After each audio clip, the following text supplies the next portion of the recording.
Hello everyone, welcome back my channel बिंदु चा song. तो कैसे हैं दोस्तों आप सब? गोर लगे छी मैथिलगन। अभी सुबह का टाइम है और मेरे घर में मुरमुरा वगैरह ला के रखा गया है, उसको मुझे रखना भी है। मैंने नहा धो लिया है और अभी मैं बच्चे को ट्यूशन पढ़ा रही हूँ। लगभग 9:30 बज चुके हैं और मेरा चाय रखा हुआ है, चाय भी पी रही हूँ, बच्चे को मैं पढ़ा भी रही हूँ। तो अभी हमारे सारे बच्चे जो हैं वो पढ़ रहे हैं और मैं चाय भी पी रही हूँ।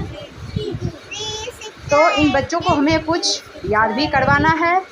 मैं आपको दिखाती हूँ कि हमारे ये बच्चे अभी कुछ लर्न करेंगे, याद करेंगे। उसके बाद मुझे इनको डिक्टेशन भी करवाना है और डिक्टेशन करवाने के बाद मैं अपने बच्चों को कुछ और एक्स्ट्रा एक्टिविटीज़ करवाऊँगी। फिर उसके बाद में इन बच्चों की छुट्टी होगी। फिर मुझे पाठ करना है, पूजा मैंने कर लिया है। तो आप लोग मेरा ये मिनी ब्लॉग है देखना। अगर कोई भी चीज़ अच्छा लगे तो लाइक सब्सक्राइब करना। फिर मिलते हैं आप लोगों से अगले ब्लॉग में। तब तक आप लोग देखते रहो मेरा ब्लॉग। स्टोरी तीसरा लिखो नेल NAIL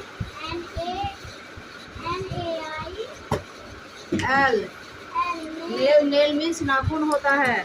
बाबा